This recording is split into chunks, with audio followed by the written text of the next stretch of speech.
or The War and Peace Report. I'm Amy Goodman. In Gaza, the death toll from Israel's 90-day bombardment has topped 22,600, with another 7,000 people reported missing, presumed dead.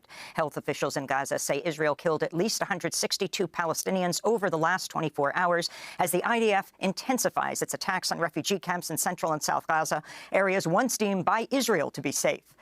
Doctors in Gaza described horrific conditions inside the few hospitals still open. Yasser Khan is a Canadian ophthalmologist who's working in the European hospital in Khan Yunis. Almost every hour, someone's coming in with an explosive injury or a serious injury. People are losing their legs, their eyes, their lives. And the healthcare workers are working here 24 hours every single day with nothing, with no resources, nothing, no medications, anesthetics, everything is out. Israeli officials have reportedly held talks with a number of African nations, including the Democratic Republic of the Congo, Rwanda, and Chad, about accepting Palestinians pushed out of Gaza. Israeli Prime Minister Benjamin Netanyahu and some of his cabinet members have promoted what they call voluntary migration from Gaza. But Palestinians and human rights groups have decried the plan as ethnic cleansing. This comes as Israel's ambassador to the United Kingdom, Tzipi Hotovely, has openly embraced destroying the whole of Gaza. She made the comment during an interview on the London radio station LBC. One of the things we realised that every school, every mosque, every second house has an access to tunnel. So this is, and of course, ammunition. But that's an argument for destroying the whole of Gaza, every single building in it. So do you have another solution how to destroy the underground tunnel city, that this is the place where the terrorists hide? Meanwhile, the Biden administration's criticized South Africa for filing a genocide case against Israel at the International Court of Justice. National Security Council Coordinator Admiral John Kirby was asked about the case on Wednesday. South Africa's filed this 84-page lawsuit against Israel, accusing them of genocide. Israel says that this is blood libel. Does Washington agree? And where does this put Washington and Pretoria in terms of find this submission meritless, counterproductive, and completely without any basis in fact whatsoever. In other news from Israel, an Israeli woman who was held hostage by Hamas for 51 days is calling on Israeli Prime Minister Benjamin Netanyahu to declare a ceasefire. Aviva Siegel spoke to PBS NewsHour. But he can't keep the war going and get the hostages out. He needs to go to a ceasefire and then get them out, and he needs to get them out now, as quick as possible. The Iraqi government is blasting the United States after a U.S. drone strike in Baghdad killed a top commander in an Iran-backed militia. An Iraqi military spokesperson described Thursday's attack as a dangerous escalation and an assault on Iraq. Pentagon spokesperson Brigadier General Patrick Ryder claimed the U.S. was acting in self-defense. This individual was actively involved in planning and carrying out attacks against American personnel. And as we've long said, we maintain the inherent right of self-defense and will take necessary action to protect our personnel. In Iran, funerals have begun for the 84 people killed Wednesday in a pair of bomb blasts in the city of Kerman.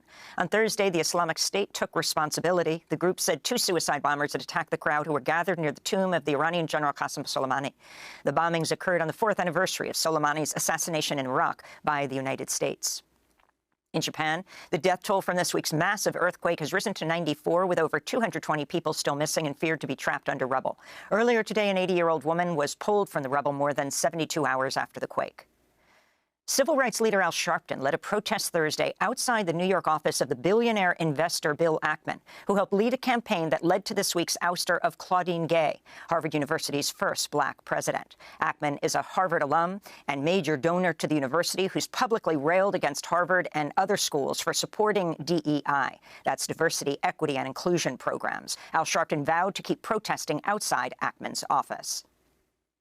We have started these weekly one-hour protests in front of Mr. Ackerman's office. He has said that the resignation of Ms. Dr. Gay at Harvard is not the end of it. They're going to keep fighting to the end DEI, which is diversity, equity, and inclusion. That's declaring a war on all of us, blacks, women, gays. DEI was designed to bring fairness and equality to people that had been historically marginalized and eliminated. Sharpton was standing in front of someone holding a Haitian flag as part of his campaign to oust Claudine Gay as Harvard president. She's the daughter of Haitian immigrants. Bill Ackman helped amplify allegations that Gay had committed plagiarism in her academic work. But now Bill Ackman's wife, MIT professor Neri Oxman, is facing a plagiarism scandal of her own. Business Insider has revealed Oxman plagiarized parts of her doctoral dissertation at MIT. On Thursday, Oxman apologized and admitted making mistakes. New York City Mayor Eric Adams has sued 12 charter bus companies for $700 million, accusing them of illegally transporting over 30,000 migrants from Texas at the behest of Republican Texas Governor Greg Abbott. Adams accused Abbott of using the migrants as political pawns. These companies have violated state law by not paying the cost of caring for these migrants. And that's why we're suing to recoup approximately $700 million already spent to care for migrants bused here in the last 2 years by the state of Texas. A new report by House Democrats accuses former President Donald Trump of repeatedly and willfully violating the Foreign Emoluments Clause of the U.S. Constitution. The report found foreign countries, including China, Saudi Arabia, and Qatar, spent at least $7.8 million on apartments and hotels at Trump-owned properties while Trump was president. Congressmember Jamie Raskin of Maryland accused Trump of, quote, elevating his personal financial interests and the policy priorities of corrupt foreign powers over the American public interest, Raskin said. Saturday marks the third anniversary of the January 6th insurrection at the U.S. Capitol. President Biden's planning to mark the anniversary by giving a speech near Valley Forge, Pennsylvania, the Revolutionary War site where George Washington and the Continental Army camped over the winter of 1777-1778, enduring harsh conditions. Meanwhile, voters in Massachusetts and Illinois have filed paperwork challenging Donald Trump's eligibility for running for office, citing the insurrection clause of the 14th Amendment. Trump is already appealing decisions in Colorado and Maine to remove him from the ballot. Newly unsealed documents related to the deceased convicted sex trafficker and financier Jeffrey Epstein includes a reference to reports that former President Bill Clinton once threatened Vanity Fair magazine against reporting on Epstein. One new document contains an email sent by Virginia Giuffre, who had accused Epstein of trafficking her to Prince Andrew when she was 17 years old. In the email, Giuffre writes about why she was worried about speaking to Vanity Fair. She wrote, quote, it does concern me what they could want to write about me, considering that B. Clinton walked into VF and threatened them not to write sex trafficking articles about his good friend J.E. Former Vanity Fair editor Graydon Carter has denied the incident ever took place. In Iowa, a sixth-grade student died Thursday in a school shooting in the town of Perry on the first day of classes after winter break. 5 other people were injured, including the school's principal. Police say the gunman was a 17-year-old student who came to school armed with a pump-action shotgun and a small-caliber handgun. Police say the shooter died of a self-inflicted gunshot wound.